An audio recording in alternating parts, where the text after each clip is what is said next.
Hello, this is Michael Yan live on the 21st of April, 8 minutes after midnight here in 2020 in Chiang Mai, Thailand.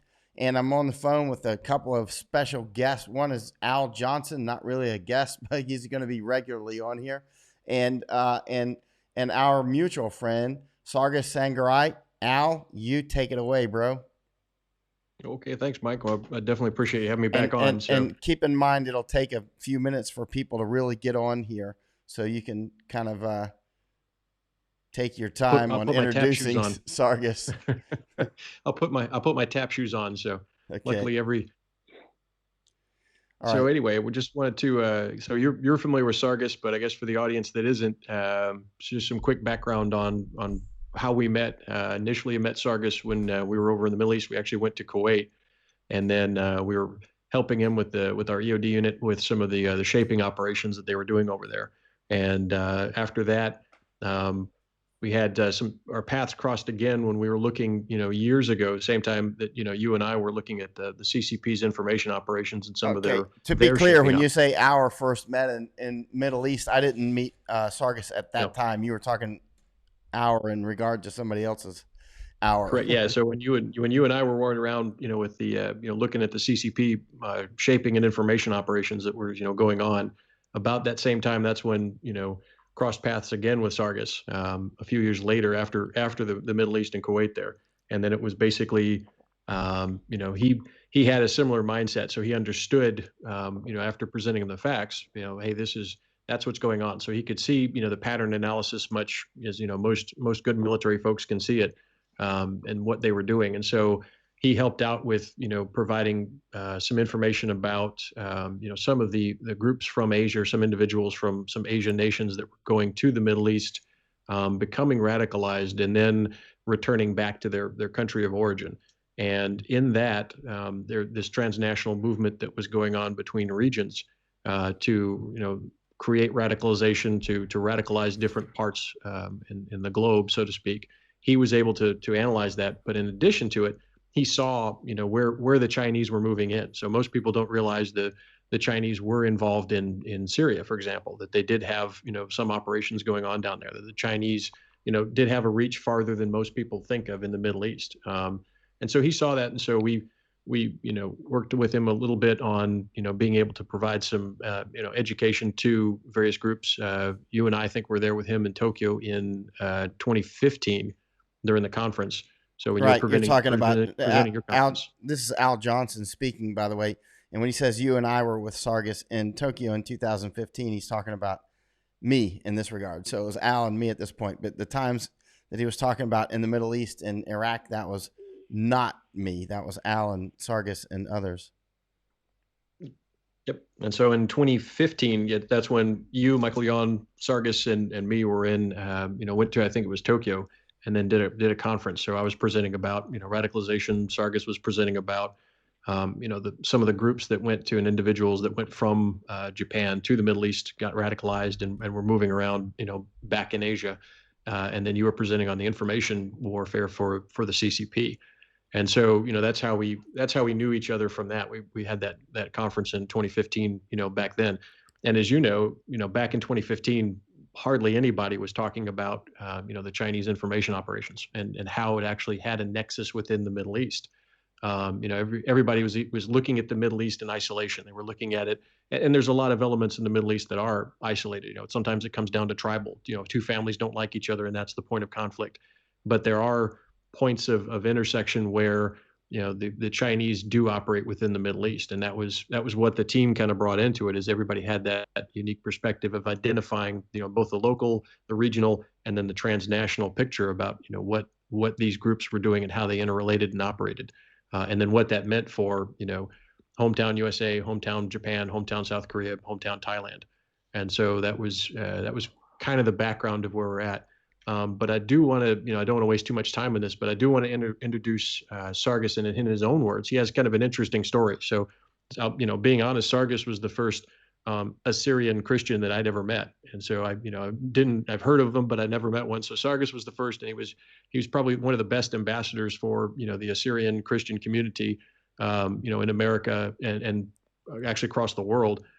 and the history that they've got in that region is fascinating. But I won't go too far into it. But I'd like to, in his own words, welcome him in and have him describe his background and how he ended up, being born in Iran, but ended up in the U.S. Army.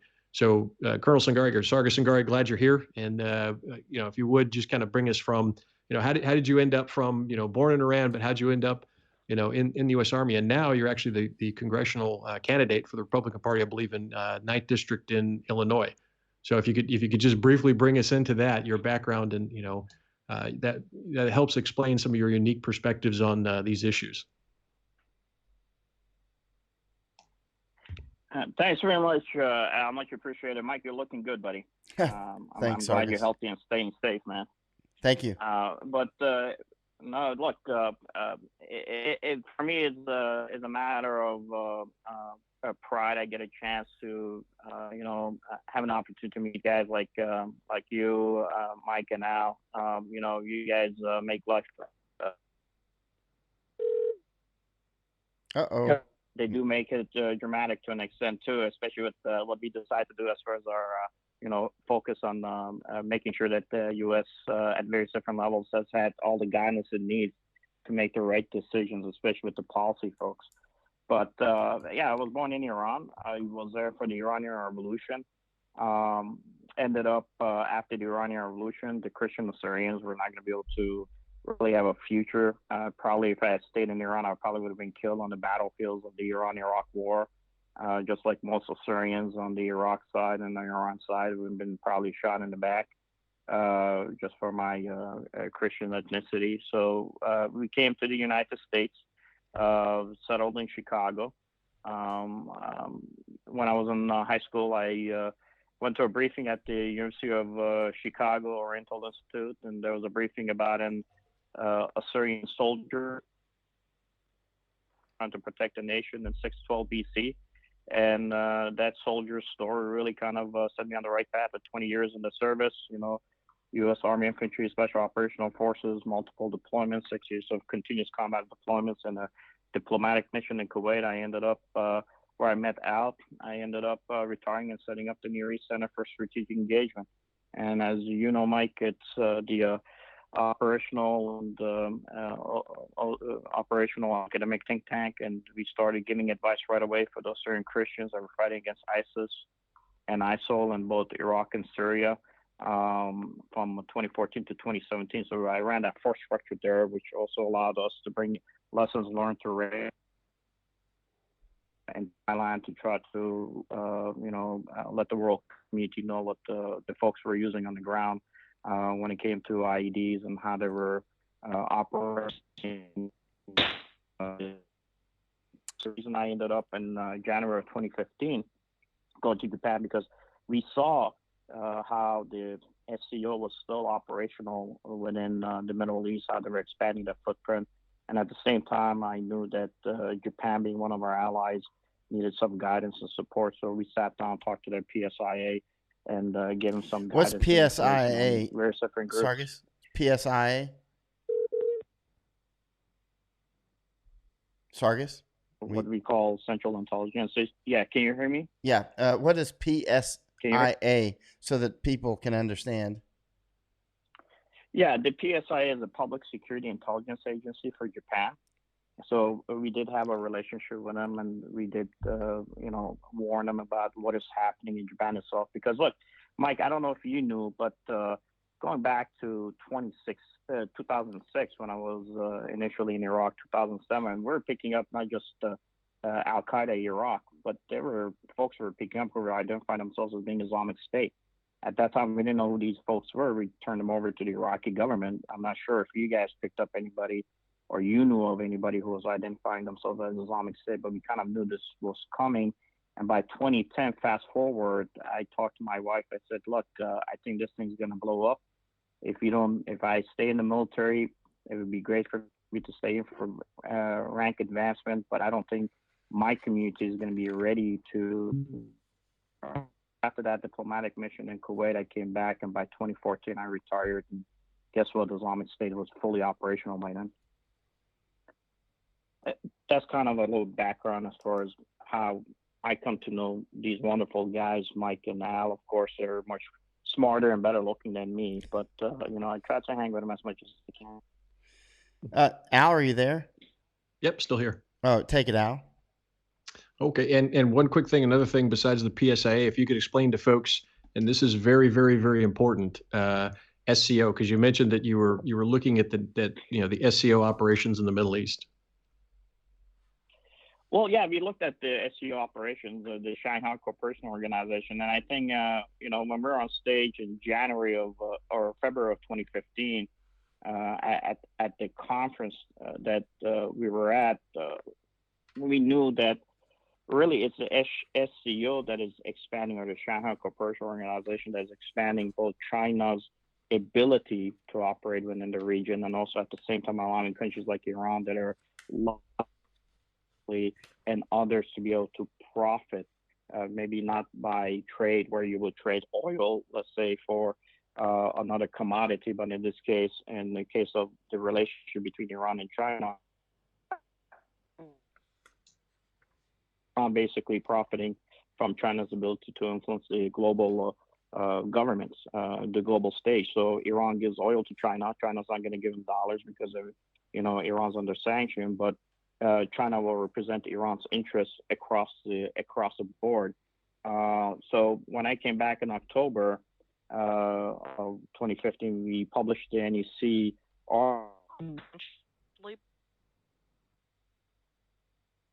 Sargis.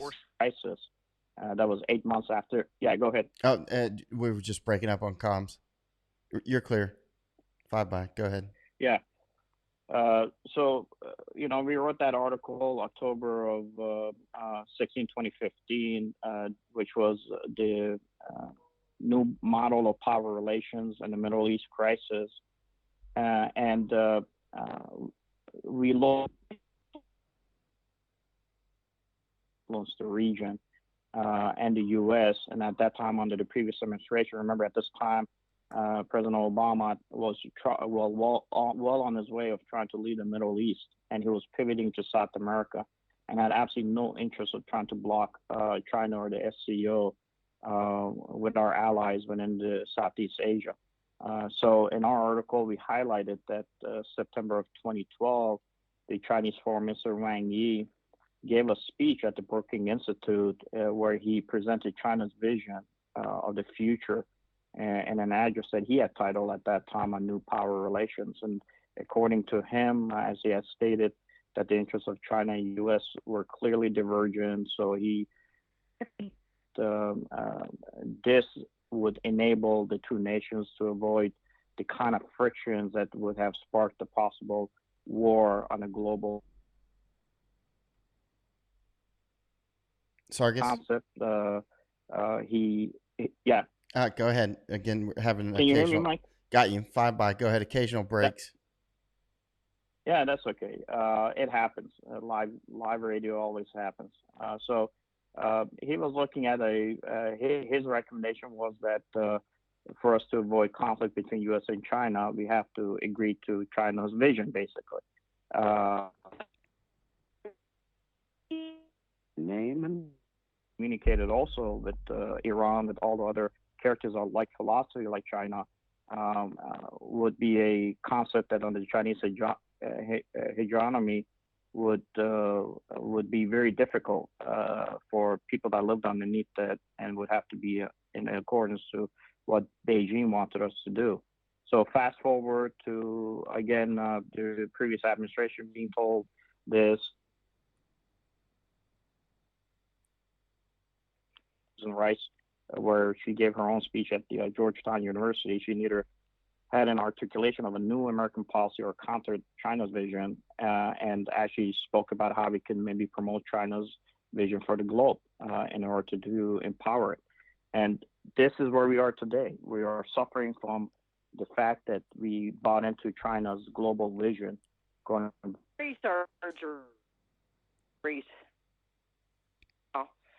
administrations and other administrations that came before it. Al? Oh, yeah, it's good Al point Johnson. there. So just to, yeah, could you hear me? I got you, Al. Go ahead, and Al Johnson will be speaking. Perfect. Yeah, just for the I blame the Chinese jamming them over there. That's probably what's going on. I can hear the jamming. Occasionally, there's some random voice that kicks in. Yep. But just to reiterate what he said some very important facts there, and then some of it blanked out. But just to reiterate it, the SCO is the Shanghai Cooperative Organization, and it was based off of what was called the Shanghai Five, and this is kind of a new axis. And so in the 1990s, China realized that it would have to gain some allies if it wanted to go up against the U.S., and that was its goal. It didn't want a U.S.-led free world. It wanted its version of the world imposed, but it recognized after the first Gulf War that it could not affect that on its own. So it created a regional alliance to kind of initially between Russia and China, and then they brought Iran into its nexus, and then some other countries, mostly in the Central Asian republics. But this is how you get, this cooperation between Iran, Russia, and China. It's formalized, and since the 2000s, they went from the Shanghai Five to the SCO, and they do multinational exercises, yearly. They do biannual security exercises. They do, working groups. This is a formal alliance, much like NATO. So it's kind of the bad guy NATO, if you want to think about it that way. But they've been operating for years in that. And what Sargis mentioned was that, a few years ago, around 2012, the Chinese foreign minister had literally put out, okay, well, this is your side of the world, this is our side of the world, and you stay out of our side, we'll stay out of your side, and then that's it. And the U.S., unfortunately, the U.S. administration at the time bought into that, and it at least in its pronouncements. So, like Sargis said, Susan Rice mirrored that new model of power relations, and we had our people mirroring a Chinese talking point, which was new model of power relations. And so, the idea being, if you just play nicely, that everything will be okay. And as we've seen from that time to now, that's not what happens. They only use that operational pause to advance their own agenda, to advance their own conquest, to advance their own stranglehold of free nations. And so that's important. And most people in the world, in fact, some very, very tuned in people, are still unaware of the SCO or the nexus between, for example, Iran and China. And it rarely gets reported. It rarely gets mentioned that a lot of the non-proliferation. So, like Sargis said, you can put up some sanctions on Iran, but who's Iran's ally? So, who is one of the major busters of those sanctions? Well, that would be their partner, China.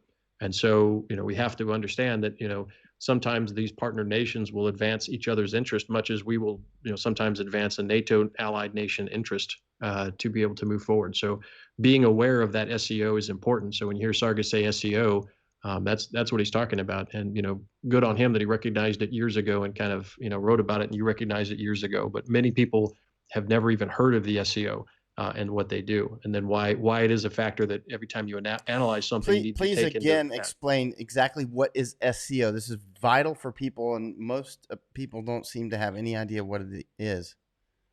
Yep. So it's the Shanghai Cooperative Organization. So it is a military civil security information alliance, primarily between China, Russia, and Iran. But there's a lot of Central Asian. They wanted to create literally an axis between Central Asia and Iran, Russia, and China. Basically, and so NATO of bad guys.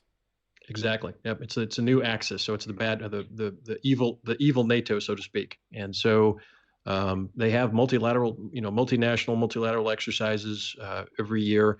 They'll do security. They have military missions. Like if you think Cobra Gold, kind of level for what we do with Thailand and Southeast Asia. That type of multinational exercise, they'll affect that with their team. But it doesn't get reported. So I've been surprised how many people that I'll mention the SCO to, and they're supposed to be dialed in, and they've never heard of it. It's like talking in Europe and the relations between European nations and European armies and America and Britain without factoring in NATO. Is this within a NATO framework? If I can also, Mike, I'm not sure. I think this we're breaking up. Sargis Sangari talking now. This is Sargis Sangari. Al Johnson was just speaking. This is Sargis. Go ahead, Sargis. So look, here's the importance of SCO. SCO basically takes like-minded nations and have them work together. As an example, okay, I think there's one. Years ago, we used to always speak about America's interest in promoting liberal democracy, humanitarian values, and the items that were critical to us to be able to promote democracy across the globe or help democracies to expand across the globe. For whatever reason, our leadership in Washington gave into the dollars more than trying to promote those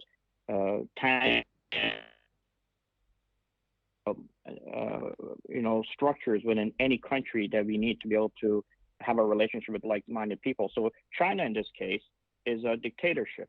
Iran is a dictatorship. China believes that it needs to expand its communist manifesto across the globe. Iran believes it needs to be able to expand its manifesto when it comes to Islam across the region and across the globe. So what happens is it becomes like China and Iran to work together. Why? Because they want to export their philosophies, their dictatorships. They have a certain way that they control their populace. So in this capacity, SCO is a reason why you can have countries like Russia, which is a communist country still that is under dictatorship of Putin. You have China under dictatorship of and you have Iran under the dictatorship. Now, where they start working together economic basis is where the SCO legitimizes across the globe. Because what it does is, in this case, China says, I need oil. It goes to Iran, says, give me oil. Iran says, I'm going to give you oil, but because you can't give me dollars, I need you to represent me on the international stage. So China says, okay. So China technically is getting oil for free from Iran, not paying $1 for it. Iran is in Syria, Iran's in Iraq, Iran's in Lebanon. So Iran is exporting its ideology at the same time because it's not tied to China and expanding China's footprint everywhere else.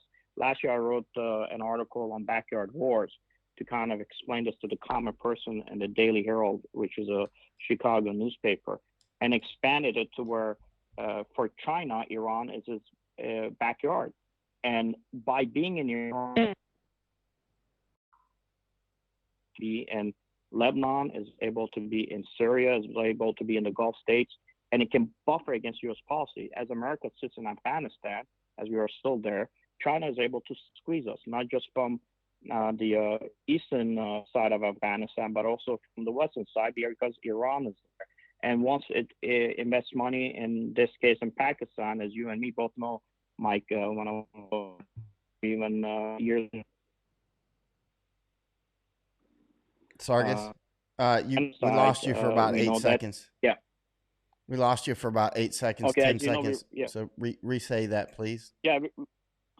As you know, you and me, when we were looking at the Rohingya genocide and how China was trying to... Right, the Rohingya genocide, that was somebody that you and I together went and met with some interesting people with in an undisclosed place. Hear me? Breaking up. To the National Security Council.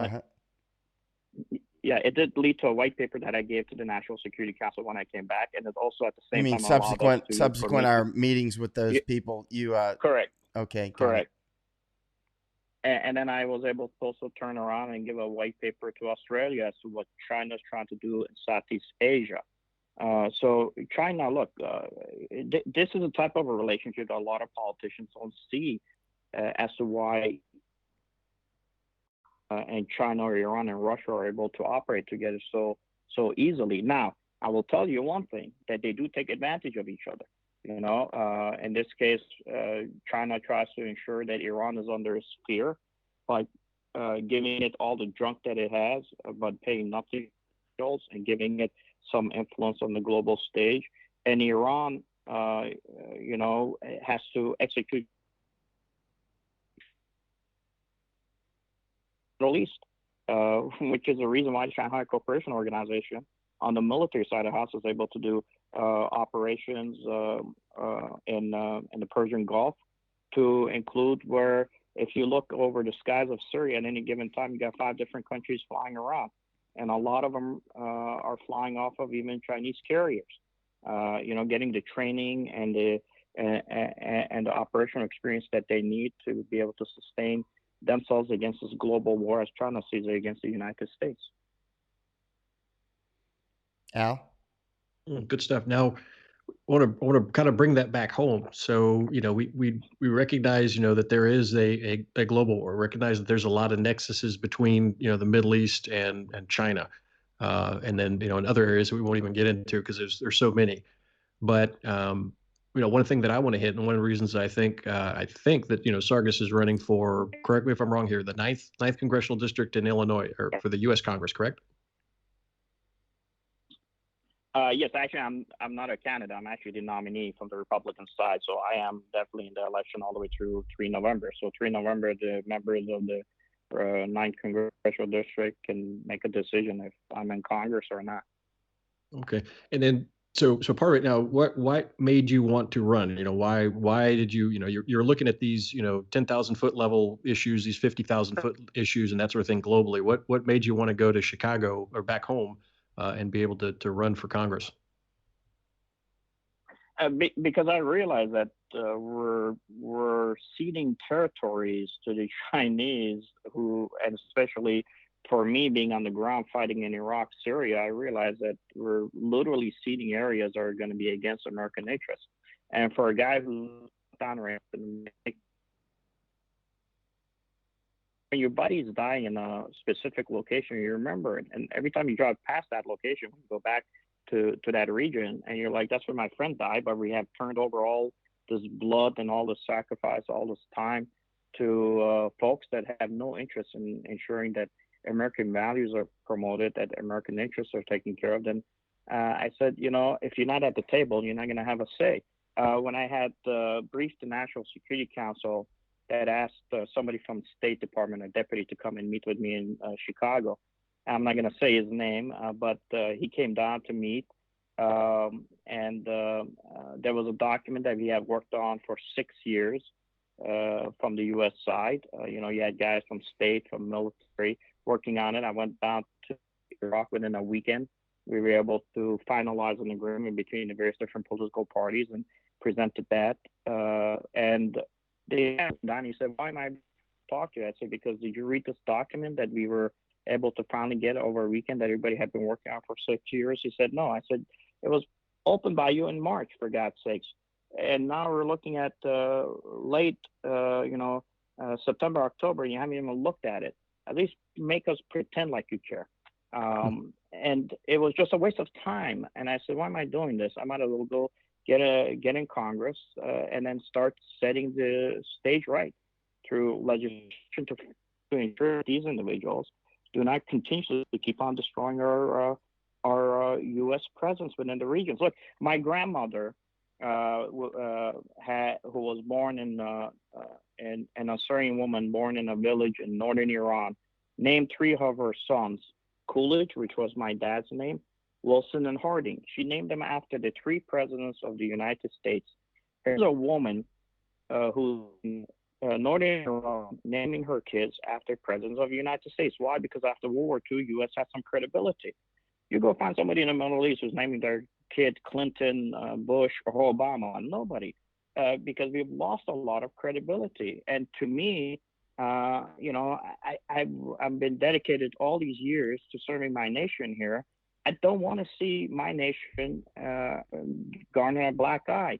The Assyrian Christians in Iraq, when under Bush we invaded Iraq, they're at 150,000 left. The root of Christianity is being wiped out. We had. By the way, may I interrupt, Sargis? Yeah. When he says being wiped out, he's talking about Assyrian Christians, which many people are familiar with, and a lot of others may not. So, if you can explain, a lot of people are well aware of who you're talking about, but others, I think, have no idea. So, if you want to take a sidetrack on that, it can be beneficial, I believe. Well, Assyrians were the first really empire to establish in the Middle East. They actually have had 2 climaxes where Rome only had one. They, or language or written language or music or anything that civil society uses today came from them.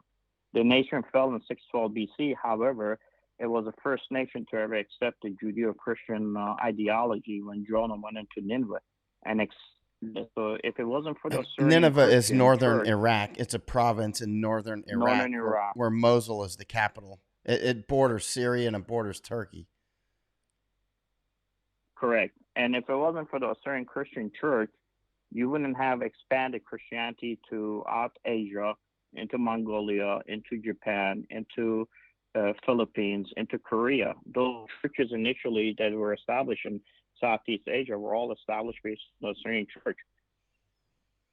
So years ago, when or 3 years ago, when I first brought it up with the National Security Council, I told them at a strategic point of view, I said, what are you going to do when China starts using the leverage of the 43 million Christians in China because they have a relationship church-wise with the Assyrian Church of the East?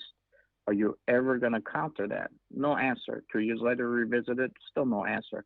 Eventually, as we abandon these minority communities and allow them to get destroyed, under our watch, I hate to say it, guys, we had Navy SEALs on the ground, we had Navy task unit, we had CJ SOTF, we had all our capabilities. Can you please armors. explain who CJ SOTF is? Sargis Sangari, please explain CJ SOTF. Most people might not be aware of that.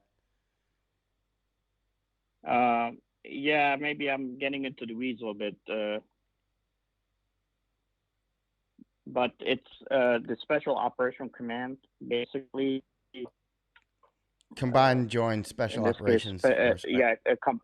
Combined Joint Special Operational Task Force is part of the Special Operational Command.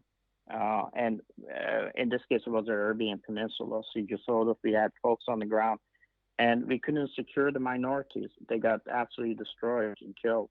And to me, if you have natural allies who are like-minded like us, we need to support them. What does China do? It finds natural allies who philosophically align with them, in this case, Iran and dictatorship, and support them. What we do with our natural allies that we find on the ground, we let them get absolutely butchered, or we tell them you have to go and serve under people who don't share the same mentality. In 2014, when initially the Assyrian army commander came to my house and said, look, we need help from the U.S. government under the previous administration, I said, you're going to get zero support. He said, but the Assyrian Christians are dying. We are, people of Judeo-Christian belief. I said, it doesn't. The U.S. government under the Department of State is going to give money to the Iranian-aligned Iraqi government, which we help establish an Islamic constitution for. So at the end of the day, under the Islamic constitution of Iraq, regardless of what law passed, if it doesn't meet the Islamic dictates or standard, it doesn't apply. So in this case, is a reason why, and even in Iraq today, a person who's a Christian who is a woman who's married to a Muslim man, the sons would have to convert to Islam. They cannot even stay Christian. And, only the State Department for us would say, you as a Christian Assyrian, you share the same Judeo values as I do, but you need to go to serve under the Hashishabi, which in 2015, they were putting our boys and girls under the Iranian-aligned militias, or you got to go serve with the Sunni Muslim Kurds. As much as they're a little bit more liberal Muslims, we like to believe, but they're still Sunni Muslims, which is the reason why in 2014 in Erbil, Iraq, while the genocide of the Syrians taking place, the Kurdish youth are tearing down a Christmas tree because of the representative of the Christianity that they don't want to have part of their future state, which would become an Islamic state after it was established. So this is what we do. We don't go find like-minded people. We go and support others that are more like-minded to China than they are to us, or to Iran than they are to us. We create these indirectly these type of dictatorships that suppress the minorities and don't allow us to be able to have partners on the ground for our future and the future of our only ally in the region, which is the state of Israel currently. So, look, it's a little bit long-winded, but it gives you a little bit of an insight as to where we are with what is happening currently within the Middle East region. Al Johnson.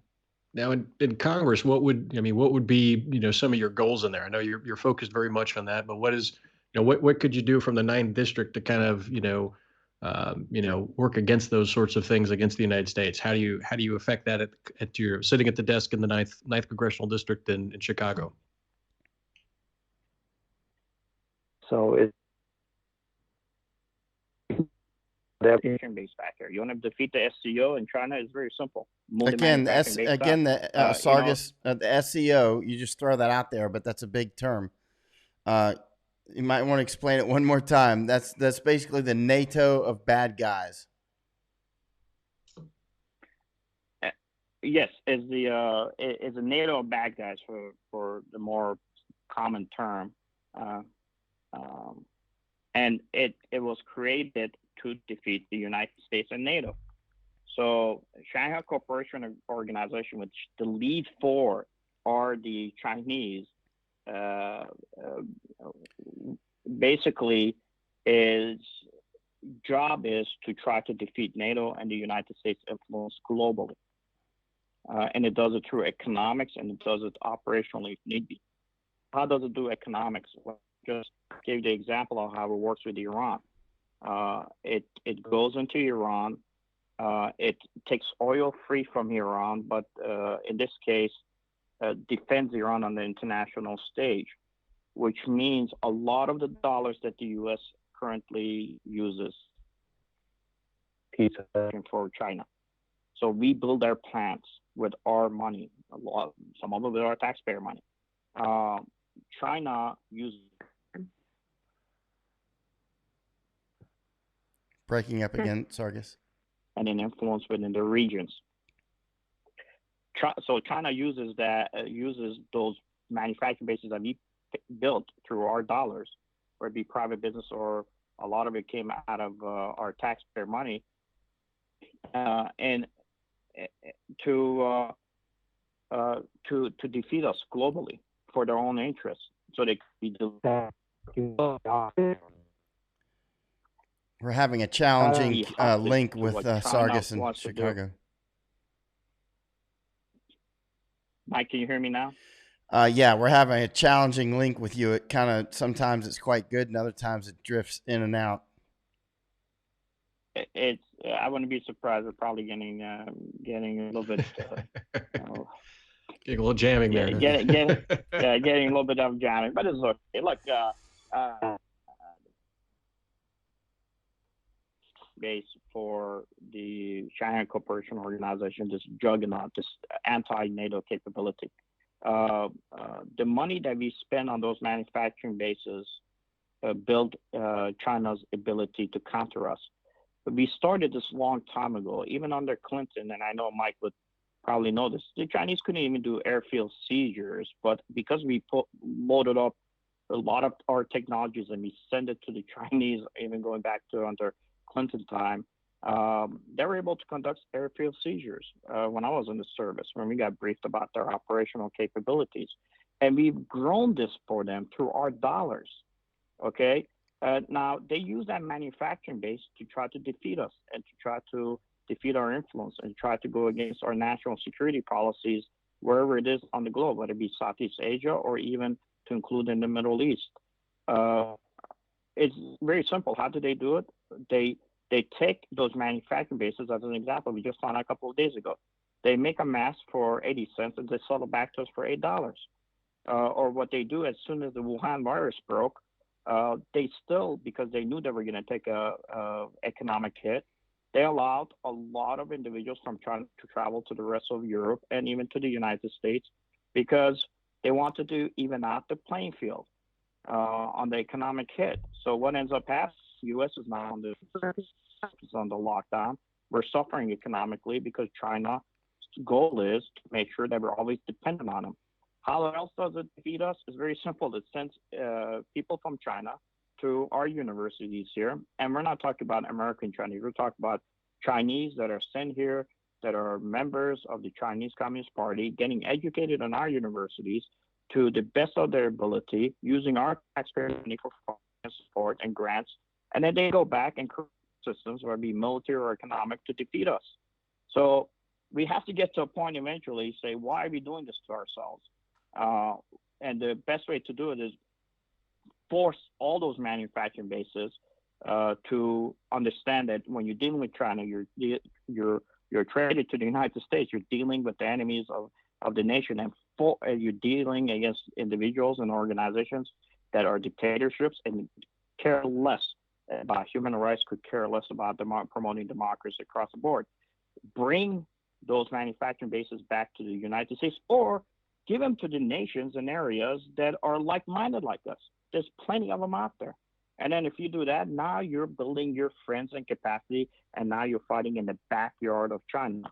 By supporting India, you're fighting in the backyard of China. By supporting Mongolia, you're fighting in the backyard of China. By supporting better economic deals with Australia, you're forcing us rather than to allow Chinese companies to develop. Even today, or I should say a couple of days ago, it was where Secretary Pompeo himself basically stated that this whole the piece with the 5G is going to make us more dependent on China. And if we're more dependent on China, then China's main goal is to be able to force everybody to have to be a hostage to its wants and desires on the global scale. And how it does it do it? It uses our money to develop itself economically to feed us across the board. Well, that's good stuff. Now, one of the things in responding, I mean, I know you and I had talked about it offline earlier, but when this, for example, the coronavirus, right, which China is using to advance, whether or not wherever it came from, but they're definitely taking advantage of the outbreak to their own political games. They've kind of weaponized, the response to it. But why, in your opinion? I know you told me this earlier, but if you could repeat it for the audience, in your opinion, what was the U.S. government's culpability in allowing that to happen? In other words, back in January, what was going on? When Mike was out there saying, "Hey, get masked up, get yourself ready for this thing," when everybody that was paying attention was saying, "Hey, get ready," what was the majority of the U.S. government doing at that moment? Well, we were too busy to kill each other.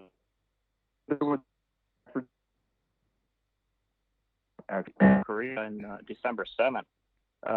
Hey, to Sargis? kind of look at the region Sargis? again, because I know, yeah.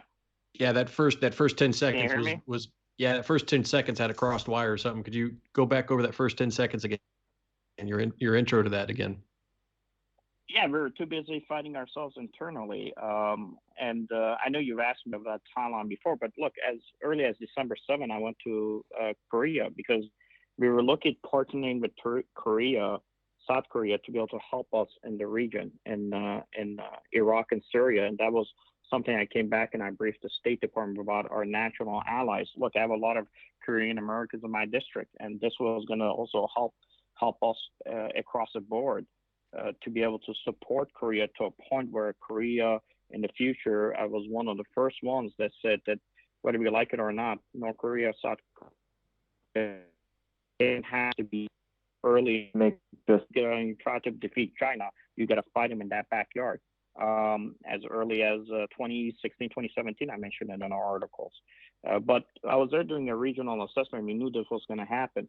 Look, U.S. government did take this seriously. If we hadn't taken it seriously, then we wouldn't. Why would I have evacuated over 1,000 of our State Department personnel from Mission, China in late January? Okay, so we knew something about to happen. We had that inclination. But if you look at it, in December 16th, there was the first time that the patient was admitted to the Wuhan Central Hospital who had infections, and we realized through open source that both lungs were infected, and this person was resistant to any anti-flu drugs. 2 days later, what's happening in the United States on December 18th, the President Trump is being impeached by the House Democrats. And I can say that because no Republican voted for that impeachment. On December 27th, Wuhan health officials were told at that time that a new coronavirus is causing this illness. So they had identified it at least. And in the States, the entire legislative branch had adjourned for the winter break for us without taking even any action on the Senate trial that the president would have to go through. So you fast forward to January of this year. By January 2nd, we have information that the Chinese researchers have started mapping the new coronavirus, and they had a complete mapping of their genetic information. Of course, the information wasn't made public for us until January 9th, but our U.S. intel had a good idea as to what was happening. What was happening on January 9th, China stated that it had mapped that genome.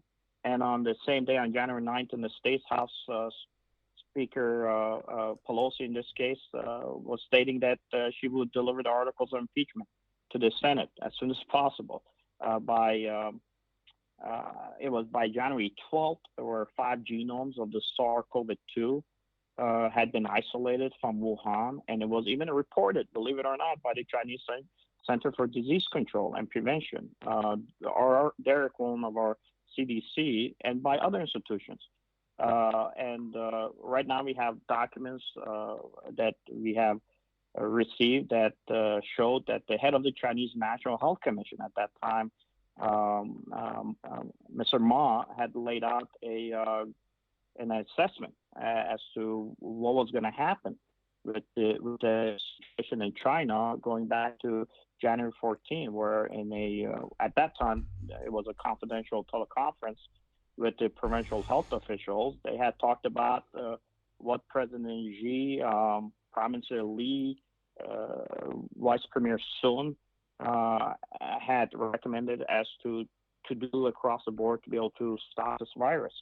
But a day later, when we're looking at the 15th January in the States, Speaker Pelosi is signing the articles of impeachment and celebration and handing out pens to the House managers, where the lead of those 7 House managers is Adam Schiff, who's the chairman of the House Permanent Select Committee on Intelligence. So we're getting information, but the chairman of the House Permanent Select Committee on Intelligence is standing there receiving a pen to continue of the president. As I told you, we had already started pulling out our folks from Mission China. By January 22nd, a group of Chinese that were working on the full virus for the genome, and even the groups in the United States were using reverse genetic methods that had independently, and at least from an experimental standpoint, demonstrated that what we were referred to as the ACE2s could act as the receptor for the SARS, or in this case, COVID-2 virus. All that is happening on the same date, the prosecution for President Trump's impeachment has begun, making their opening arguments between January 22nd and 24th, and then I think the defense picked it up on the 25th, if I'm not mistaken. So on January 20th, first case of COVID is being announced on the 26th, which of January, followed by right. We had 12, correct, of January. While in China on January 24th, China is extending the lockdown to cover approximately almost 37 million people, and has started to rapidly build a hospital in Wuhan. At least our satellites can pick that up. And the question asked is whether our intel, our congressional leaders knew what the hell was going on, but they were too busy playing around in a trial that was going to be in the Senate by February 5th. I think it was it was February 5th that the Senate acquitted the president. And on that day, what happens? Wisconsin, north of us in Illinois, confirmed this first case, and then this whole thing expands. So, look, somebody has to take at least the blame for what is happening. We cannot constantly keep on doing this at our intel level, where you go back to where on the bush we're bombing trucks that we think are Scud missiles, but they're actually milk trucks, and then where we have Clinton taking shipload of equipment, passing it on to the Chinese. Nobody had a clue that China had already a 100-year plan. For God's sake, we're well ahead of it to try to replace on the global stage. And then fast forward, Obama administration agrees with the Chinese, allows the Chinese to expand through the SCO, which China is right now sitting on the underbelly of NATO. After they started the pandemic, they charged us additional money to give them the supplies to secure us for that pandemic, and is now sitting in Italy saying that we're the ones providing the support. So make sure you help us on the Belt and Road Initiative.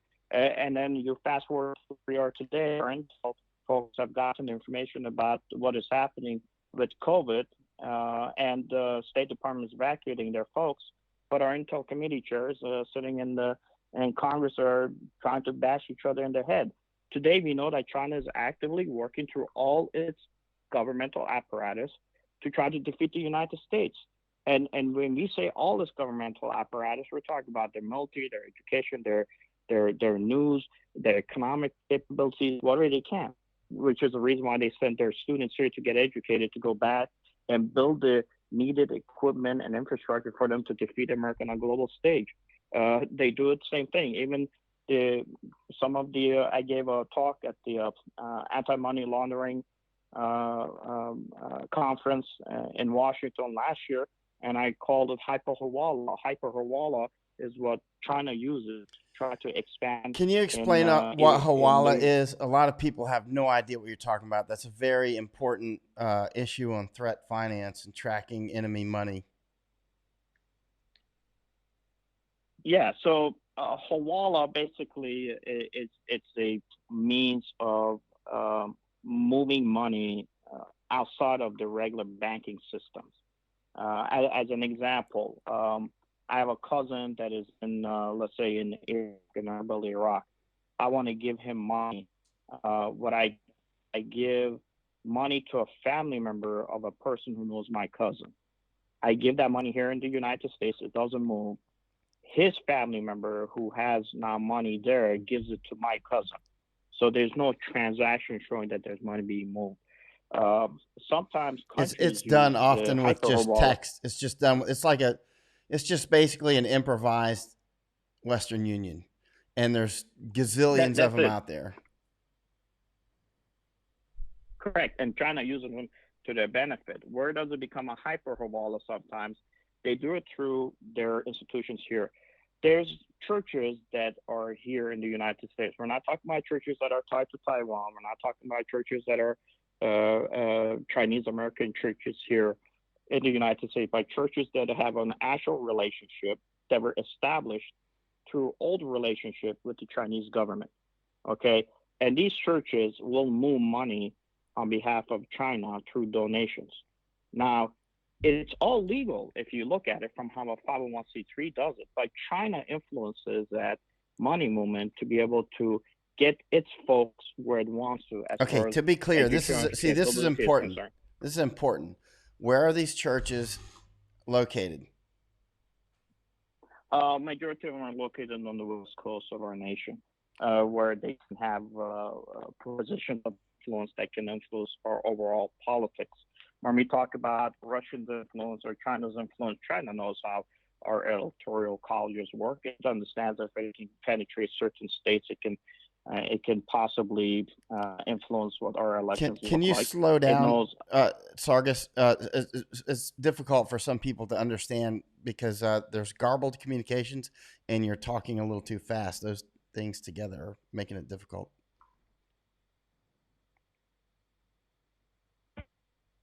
Al, we're losing Sargis. Mikey. All right, Sargis, yeah, go. Okay, we can hear you now. You got probably about 15 seconds of good comms. Al, I think I've talked to you about it. If your communication is better, you want to kind of talk to Michael, see maybe your communication is better, so I'm not getting jammed constantly here. Okay. Well, just to kind of dovetail on what Sargis said. So as far as the locations of the hyper Hawalas, what this mostly they're focused on the West Coast. So they're being able to camouflage and be facilitated in some degree, but mostly camouflaging behind traditional or long established communities. And so this provides them the cover and numbers that they need to operate. And they understand that, for example, California has a very higher electoral college. So if you can influence, one state, these pivot states, California, the same as any candidate uses for their election in a national election. They understand these key states. But the West Coast, specifically California, San Francisco area, they can operate out of those areas, and they do two things. Number one, it provides a very good cover and a very good density that they can operate. So they can send money, they can move people in and out, and then they can have these connections, using the cover of the school of fish, if you will, to do an old analogy. But the second thing it does is in moving that money and influencing, they're able to influence personnel in those areas. So, you'll see it, and you know this, Mike, you've seen it in some editorials, you've seen it in some political statements from some politicians, you've seen it, with a lot of people. They influence the governments in these areas in order to affect their agenda. So everything from, as you pointed out, Michael, Leland Yee and his Global Alliance Group, up to, the Ignatius Ding and his Global Alliance Group, even up to, for example, Ignatius Ding, who was arrested by the FBI and is serving jail time now because of his connections to some nefarious groups and promoting, kind of a CCP agenda. So mostly his connections to groups. But if you look at a history of what he did, both in the San Francisco School Board and then later as a state senator in California, you can definitely see a clear pattern of at least his thoughts paralleled that of the CCP talking points. And we'll leave it at that. But amongst this noise, so to speak, you have a signal, and that signal is these hyper hawalas, which the Chi-Coms are operating much as if some of the Islamic groups and some of the other groups using this non-traditional, like you said, this improvised banking system that doesn't leave a clear fingerprint that you can follow and track and see when monies get moved from where to where. And so that does become a problem. It was a problem in tracking Islamic terrorist groups. And it's also becoming a problem, as Sargis mentioned during his ACAMS conference, in being able to track, how the Chinese are or how the Chi-Coms are influencing American groups over here. So hopefully that explains it. Like I said, Sargis will do a much better job than I will on it, but he seems to be having some communication issues over there in Chicago. Mike, can you hear me? Yes, sir. Okay. Yeah, look, the comfort woman issue that you have covered so much, exposed to how China tries to use. Where does it really get this? I think we're having so many problems with Sargis. We'll need to redo this. Hey, Mike, if you can you call him on Skype to Skype? See if that might work. Because I think maybe on his wireless is getting intercepted or getting crossed over with another frequency next door or something.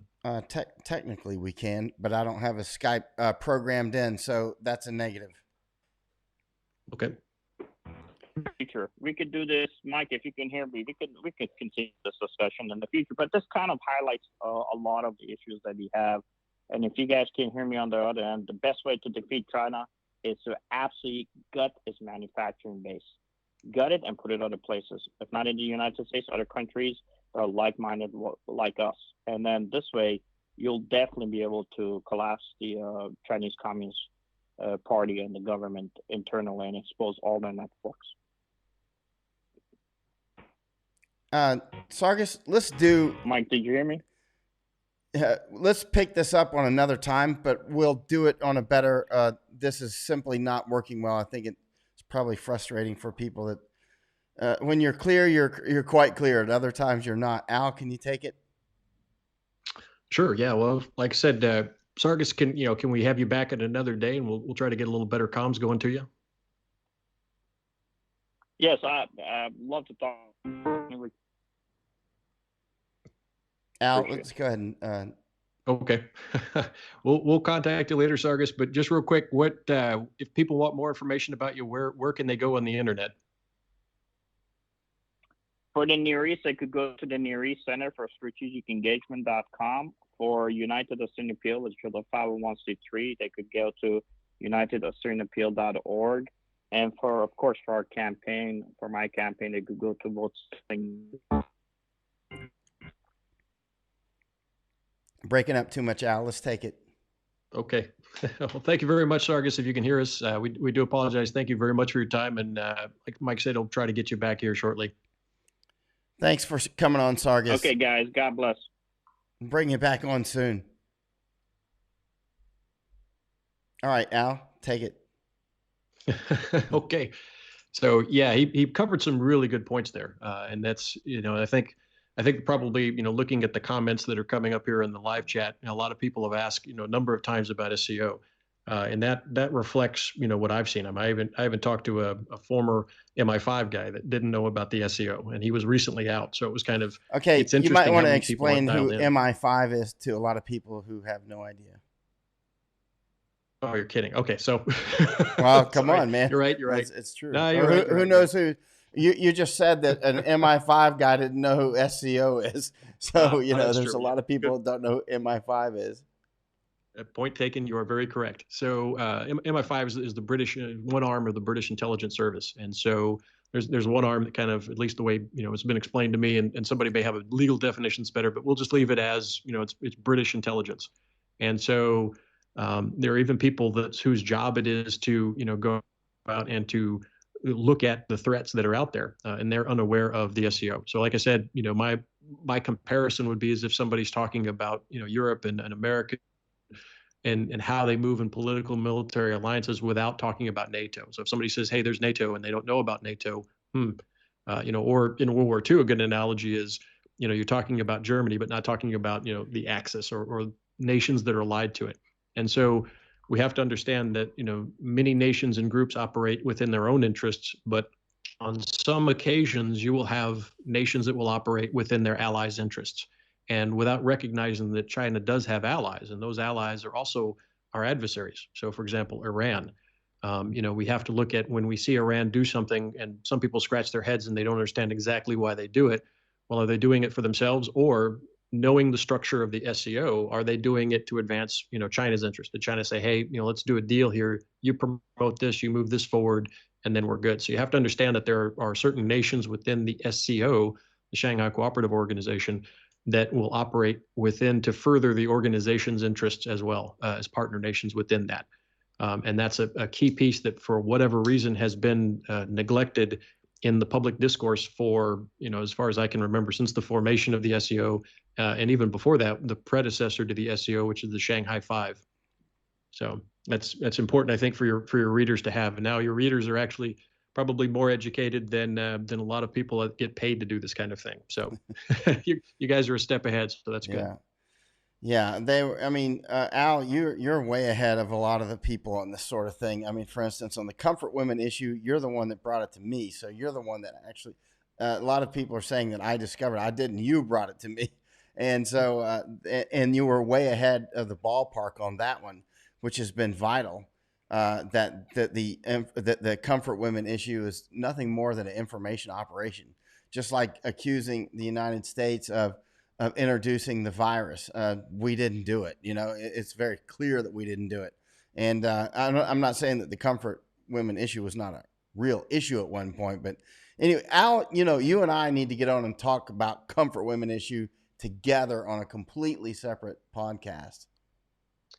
I think the information war is important, and I think it's sad that this didn't get out before. In other words, now Americans are kind of waking up to, this is how China, weaponizes everything, right? So they're very much into what we used to call asymmetric warfare, and information and how you shape narratives is a part of their warfare. And most Americans would either ignore it or say it doesn't exist, or it's not effective. But you see it is, and the patterns that you identified and the patterns that we looked at before with this information warfare, initially on history, right? So it became a history war. They wanted to shape how people saw themselves, how people saw their partner nations, and then how people saw China, and shaping that, what we used to call hearts and minds of the global citizenry, affected their agenda. And so, that was, when it's history, most people ignore it. But as of late, since January, you've seen China, weaponize recent history. I mean, the history is still being written, and they're out there trying to weaponize it. And so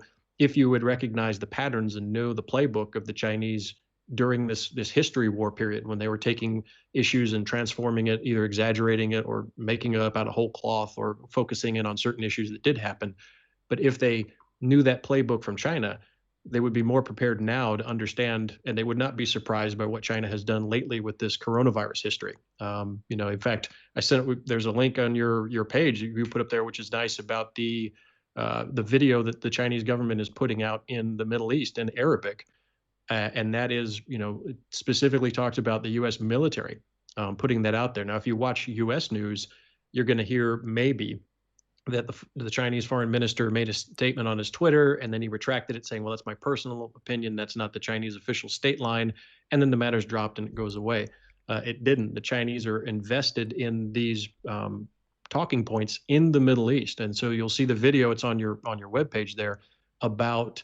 There's a Chinese woman. She's speaking in very good Arabic, and it's translated in Arabic in the bottom. There's also some English subtitles, and she talks about that this virus came from the United States military, to Wuhan in October. They're still promoting the narrative. The Chinese state government is still promoting the narrative, and that brings up two questions.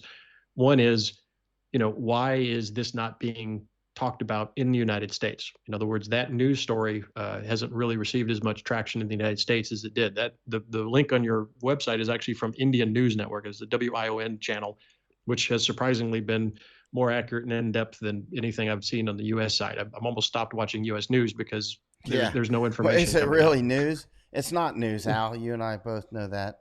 That's why we have to do it ourselves. If they were doing their jobs, we could do something else.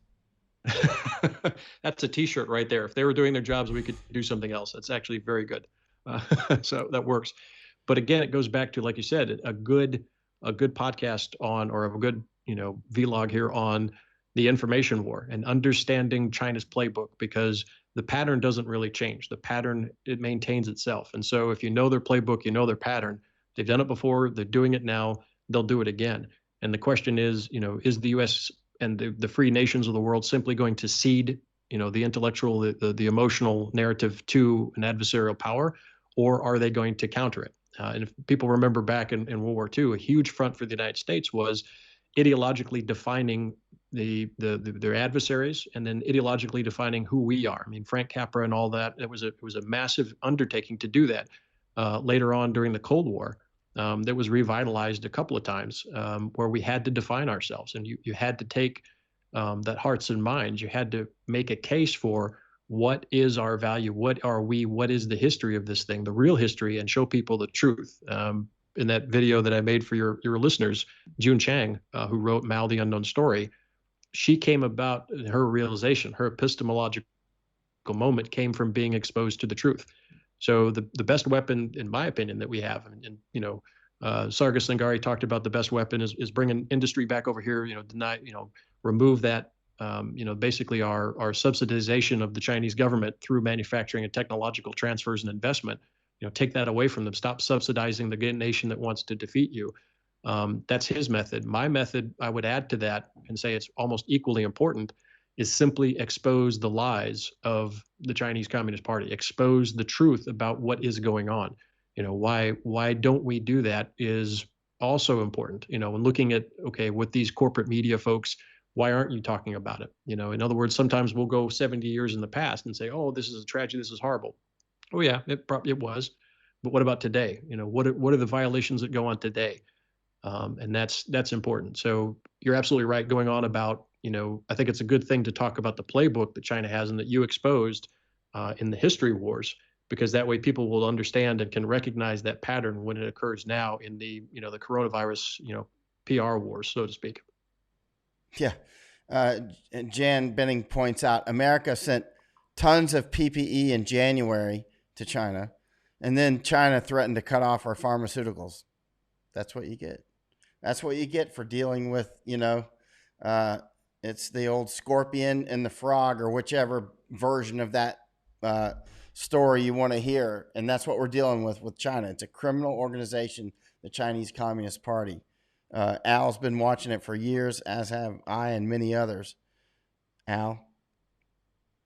Yep, very true. And again, if people looked at the pattern, they wouldn't be surprised. And I think it was, I think you're in communication with them, but Gordon Chang mentioned that China way back in March of last year declared a people's war against the United States. So I think it was in February of this year, they declared a people's war against, euphemistically, people's war against the coronavirus.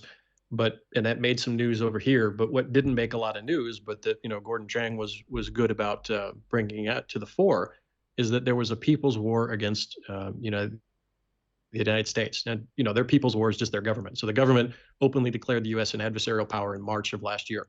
So, I know there's some comments there about, well, we don't want to start anything. It's already started.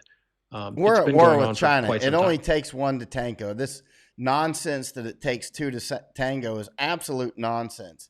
It only takes one. One decides to fight, and then there's going to be a fight, or you're going to lose, one or the other. It only takes one to tango, and China's been tangoing for years. They are absolutely at war with us. Remember, they declared a people's war against sparrows once. Remember how that played out? They're always declaring.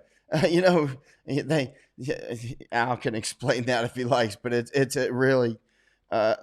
China is often doing these we give them credit for being these geniuses that can do this and that. In reality, they've created a polluted. You got to go to China to see it.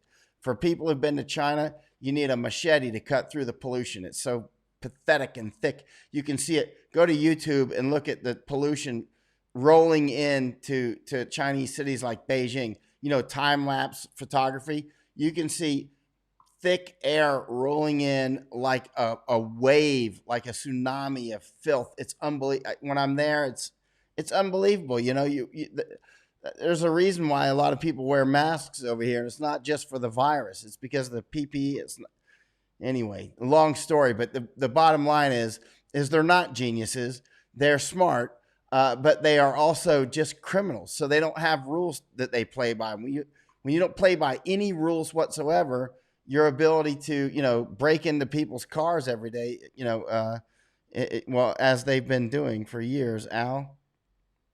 You're absolutely right. And then I'm going to do a quick segue here before I forget. Penny Sanford is asking what microphone I'm using today. And this is from Michael, demanded after the last 2 times I was on that I get a better microphone. So this is actually an Audio Technica. I think it's an AT2020 Plus. So Penny Sanford asked, and there's your answer for that one. So, but back to your question there was, you know, China, people don't understand the CCP in its DNA. You know, as we said, you know, organizational structure dictates outcome. It is structured so that it must have a domestic enemy, right? And so initially that was, you know, a class warfare. So they created, you know, classes even in you know, peasant villages, much like the Russians created kulaks. The Chinese would create, you know, even an educated group, or, you know, there's the wealthier peasant, and they initially could maintain it, sustain it off a class warfare base. But then they couldn't maintain that anymore. So then you see they created other threats. So they created Falun Gong, for example. They made that up as a threat. So Falun Gong existed, but why did it become an internal state problem? Well, they need an internal enemy to be able to sustain its operation. Their apparatus must have a domestic enemy, because in its DNA, the CCP is founded on conflict and struggle and strife. And initially it's class-based, but what happens when your leadership becomes the ruling class, becomes wealthy in such ways that you can't hide it anymore, right? When Shanghai becomes, you know, the glittering neon bedecked city that it is and displaying wealth, how do you make class your issue? Well, you can't. So you have to go to other things. You go to different domestic enemies because you built up that apparatus. And people don't realize the internal state security in China. It is the ultimate definition of police state. When you go to the dictionary and you look up police state, it should literally say, see China. And that would be the perfect, you know, definition of an oppressive police state, where, you know, you're taking temperature of students to see if their emotional reactions to what the teacher is teaching about the party are good or bad, or positive or negative. This is something that, you know, Orwell couldn't have even dreamed of. He barely got close to what was the reality within China that we have facilitated. And this is the part that gets me, and I think would really make people upset if they knew the culpability that many people in the free world have had in facilitating, you know, the police state that is the oppressive police state that is China. And that is a problem, in that we will proclaim, you know, moral superiority, you know, for something that happened 70 years ago, 100 years ago, 150 years ago. We tilt at windmills, but we won't do anything today. In other words, we try to build up inaction for today by saying, well, in the past, this is what I would have supported. Well, that's great. What are you doing now? You know, I opposed slavery in the Civil War. That's fantastic. Do you oppose slavery right now in factories in China?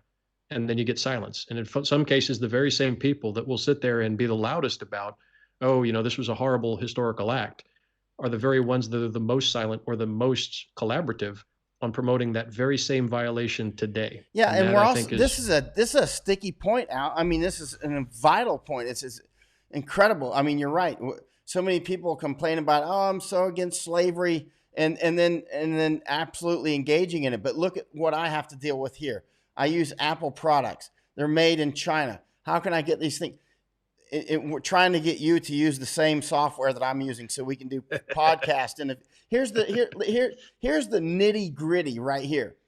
I use a software called Ecamm to make this happen. I'm on it right now. So you're looking through Ecamm, right? And Ecamm only works on Mac computers. Macs are made in China. right? Because our organizational structure has dictated the outcome, as Al would say. And now the organizational structure has, the globalization has put much of our manufacturing over in China. So this computer that I'm on is made in China by the slave labor that I'm so against. But here's the situation we're in. If Al's going to use this eCam software and help with these podcasts and get on interesting people like Sargis, he's going to need to get an Apple computer, or we're going to have to make some other big workaround. This is the problem that we've gotten ourselves into, where we have to basically buy an AK-47 from the enemy to shoot him. You know what I mean? It's really it's a conundrum, actually, and there's no easy way out whatsoever. No, and it falls into the, sadly, it falls into the maxim, that they would sell the rope to the capitalist to hang them on. And as you can see, that it didn't work real well with the Soviet Union, because we were paying attention to it. We had a clear line of this ideologically is different, and we had a what I call an effective Cold War at different times, and we paid attention to it. But what happened was we believed that, for example, I really believe that when the wall fell, we thought that's it. We did a victory dance. We spiked the football in the end zone, and we're like, all right, we're done. And not we didn't me. realize Not that, me. In my well, yeah, 1999 book, Danger Close, I mentioned somewhere in there, we're going to have to face communism again. I remember actually writing a lot about it, and then I took it out because it was a diversion. It was very clear that we're going to have to deal with communism again. I know, because I lived with communists a lot. They don't quit. It's a cult, and cults don't just wash out with the next wave. They come right back in on the next wave right after that. And the cult analogy is good. I know you talked to me about it before, and I hadn't looked at it in that light, but after you told me, it's not an analogy. It's not an analogy. Communism is a cult. It is a cult structure. It is absolutely a cult structure, 100%. I've studied cults quite a lot, and I've lived with communists. Trust me, it's a cult. Well, you can identify him. You're definitely the cult meister there. That's for sure. So we could definitely look at that. Yeah, and an interesting aspect of cults is often when you disprove them. Let's say the asteroids come in, we're going to go away with the asteroid, and the calculations say that it's going to come at 32 seconds, 32.7 seconds after midnight on some certain day when the stars are aligned in some weird way.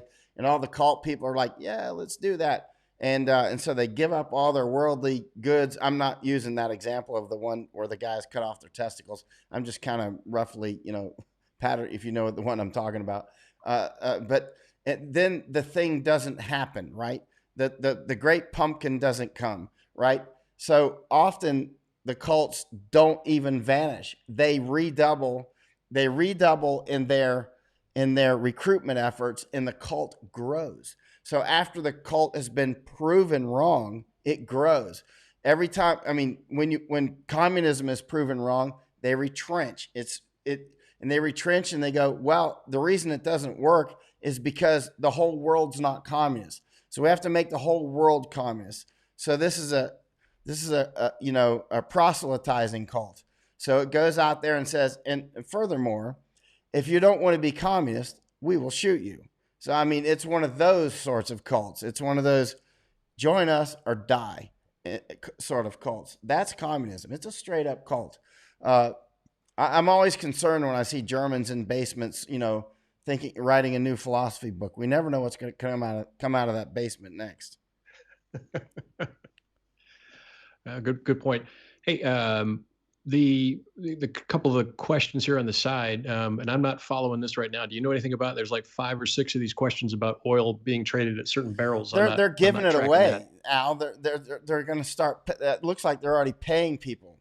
Now, I'm not an oil expert, although there are some serious oil experts on my Facebook. Maybe I'll have to invite one on. I'll tell you I'm just shooting from the dark here. They don't have enough storage, right? And so they need a place to store it. And so because we need to get an oil expert on here, so take what I'm going to say in the next couple sentences with a grain of salt. Some of the pumps, when you turn them off, they're either hard to turn back on or you can't turn them back on. So that might be part of this. I do not know. So we need to, I know there are wells like that. There are wells that once you've knocked it off, it's dead. So I don't know if I'm not an oil expert, so that's all I'm going to say with that. But what we can say is the oil producing major countries over there that are trying to get rid of this oil have a strategic problem, or they would not be paying people now over $1, I think, in the last few hours to take their oil. What are we going to do with it? I know Chinese have kept oil out on ships actually for years. A lot of people don't realize. I got that actually from an intelligence source. A lot of that they keep, but that's not much oil. How much oil can you keep on a bunch of ships? Not really a lot when you really factor in how much they produce every day over there. So this is a serious problem. Not to mention our fracking industry at this point is dead. So that's a serious problem for Americans, for the U.S. economy, for American workers who work, and our energy security. Although energy security is not a problem as long as they're paying us to take their oil. What are we going to do with it? You're going to drive around and, burn up the oil? I mean, we really need to hear experts talk about this, Al. True. All right, Al, let's go ahead and call it a night. And I'm going to study. I may come on later. But right now, do you have anything else to say, Al? You've always got something interesting to say. Well, right now I'm trying to study how to use this non-Apple product in order to affect a good telecommunication here. So I've got some studying to do once I hang up. Okay. The question is, where are all the chips and all that stuff made in your non-Apple product?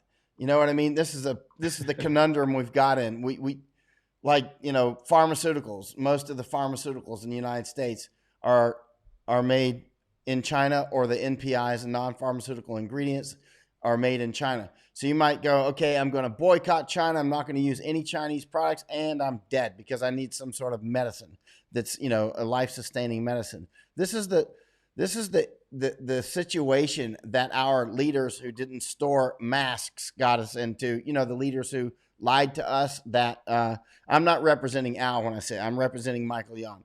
The leaders who told us not to wear masks, and this is the sort of thing that we've elected over the years, administration after administration after administration, and greed of stockholders and Americans in general and others around the world, not just Americans, humans, has led us into, people can complain about slavery all they want, just like Al, but the fact is, people, CalPERS and other people have been, their entire retirement funds have been invested into China using slave labor to build rockets and nuclear weapons to defeat us.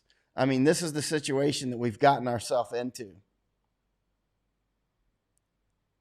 True. And I think first step is education.